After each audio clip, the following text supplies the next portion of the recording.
Hello guys! Hello Scorpio! Welcome dito sa aking channel, Kapalaran 888 Scorpio. Alamin natin Scorpio kung anong messages, anong vibration, anong energy ang para sa iyo. This is general reading. Pwede kang makaresonate, gamitin mo ang iyong intuition sa panonood Scorpio. Thank you sa lahat ng Scorpio na patuloy na nanonood dito sa aking channel. Doon sa mga like, share, and subscribe. Thank you sa inyo lahat. Okay, Scorpio. I-comment sa comment section if you are resonated. 23-22, magkasunod siya. So, sinasabi ng baraha sa'yo, Scorpio, na this week from June 9 to 15, ihanda mo ang sarili mo kasi pwedeng makatanggap ka ng court order. So, maybe this is from, like for example, kung wala namang court order, maybe from barangay or police or NBI or anyone na official person. So, may kapangyarihan sa batas or sa gobyerno. So, ihanda mo ang sarili mo kasi you will receive a confirmation. It's a confirmation letter, subpoena, parang ganon. Or something na magdadala sa'yo ng balanse. So, maybe pwedeng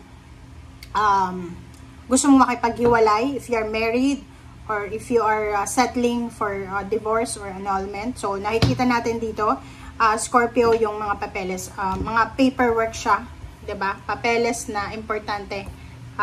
May parang sign and yun, signature and then timbre ng gobyerno. Dito din sinasabi ng barahan na posibleng sa linggong ito, kailangan mong balansehin ang lahat sa buhay mo. Maybe this week, sa linggong ito, marirealize mo, marami kang marirealize sa linggong ito. Marirealize mo na may mga decision making ka na kailangan mong pag-isipan ng maraming beses. And this week din, nakikita ko sa'yo dito na medyo makakaramdam ka ng unfairness. Diba yung parang medyo mag-aalala ka eh. Kasi, like for example, you will notice sa linggong ito na like kung ikaw ay breadwinner, hindi mo alam kung yung perang binibigay mo or tinutulong mo sa family mo ay may katuturan, parang ganun. So, this is 22, balance. Para siyang justice card. Kumbaga, sa linggong ito, mag-a-align yung lahat. Diba? Yung parang, halimbawa, may nang babackstab sa'yo, may mga gossipers. Ngayon mo makikita or ipapakita sa'yo ng universe na eto yung taong to na hindi mo dapat pagkatiwalaan. Ito yung taong ito na dapat ay hindi mo binibigyan ng puwang sa buhay mo. Parang gano'n. Kumbaga, may mga masasamang pangyayari, masasamang tao, or maybe revelation siya. Kumbaga, i-reveal ng panahon, i-reveal sa linggong ito ng panahon kung sino yung mga tao na dapat mong pagkatiwalaan, and i-reveal ng panahon kung ano yung dapat mong gawin sa mga taong ito sa mga susunod pang araw, buwan na taon. Okay, thank you.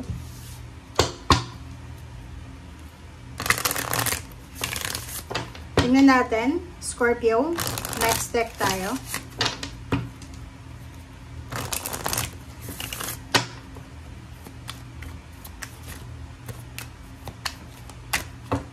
Okay. First card and second card. Shine from within. Shine from within in moderation. Okay. Diba? Kasi balance ito eh. Official person is, kumbaga, symbolizes mga bagay-bagay na kailangan ng balance sa buhay mo. So, moderation. So, tinatanong ka ng barahang ito, Scorpio.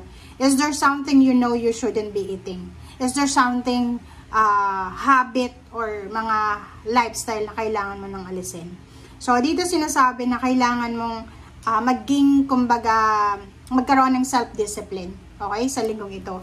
As much as possible, para maiwasan mo yung gulo, like, for example, para maiwasan mo yung gulo ng, with the official person, diba? Para wala kang problema sa batas, sa police, sa militar, sa mga politician, or sa judge, or kung sino man to, kailangan ng moderation. Kung bisyo yan, kung may bisyo ka, careful tayo, babae ka man or lalaki. Kasi may pagkakataon dito na pwedeng mabisto ka. Revelation nga to eh. So, kung halimbawa may kakilala kayo, Scorpio, sa either kapamilya nyo yan, gumagawa ng bawal. At this week, may possibility sila na mahuli sila ng pulis. Okay? Next is shine from within. Dito sinasabi ng baraha sa'yo na oras na sa linggong ito. Yun nga sabi ko, may mga revelation, may matatanggap ka, kumbaga, mangyayari yung dapat mangyari. This is a revelation. Matatanggap mo kung ano yung talaga ang nangyayari sa paligid mo, behind your back. Diba? Kasi ganun eh, may mga nangyayari sa buhay nyo, Scorpio, na hindi nyo alam eh. Kasi sikreto yun eh, diba? May mga tao lang na nakakalam, pero hindi yun pinapaalam sa'yo. Kasi, ang mga Scorpio kasi, ano sila, prangka sila, and direct to the point sila. Ayaw nila yung may mga hidden agendas, ayaw nila yung may mga, ang tawag dyan, yung mga lihim, parang ganon. So, nakikita ko sir dito, na ihanda mo ang sarili mo kasi this week marami kang lalaman na sekreto or even chismis or anything na makakapagbigay sa'yo ng clarity or even sama ng loob. So, maging careful ka. Depende sa nagdadala sa'yo ng balita or ng chismis or ng information. Hanapin mo yung tamang tao na pwedeng magdala sa'yo ng tamang information.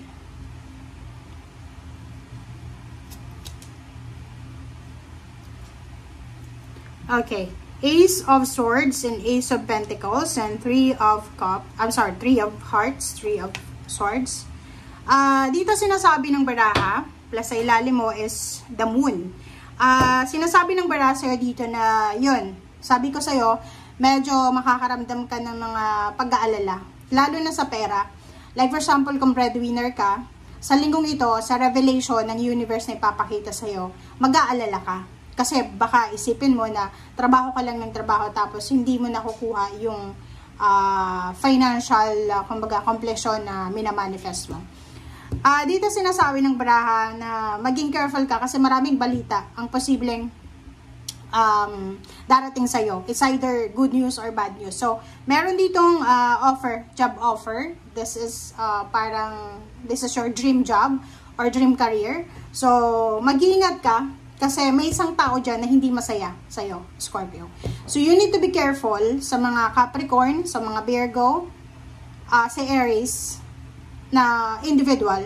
Kasi sila ay posibleng maingkit sa'yo. So, nakikita ko, meron kang financial success or financial opening, financial blessings na darating. But, there's someone dito na posibleng nasasaktan siya because of your happiness, because of your success, because of your good news.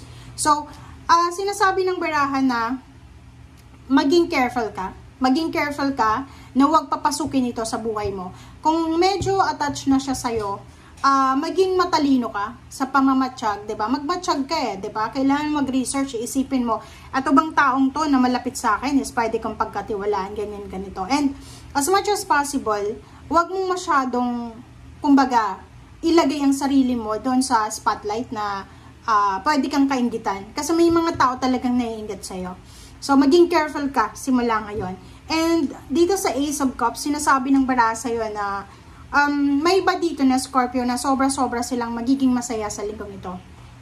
Sobrang happiness, sobrang contentment, sobrang joy, sobrang prosperity and abundance yung mararamdaman nila. Okay.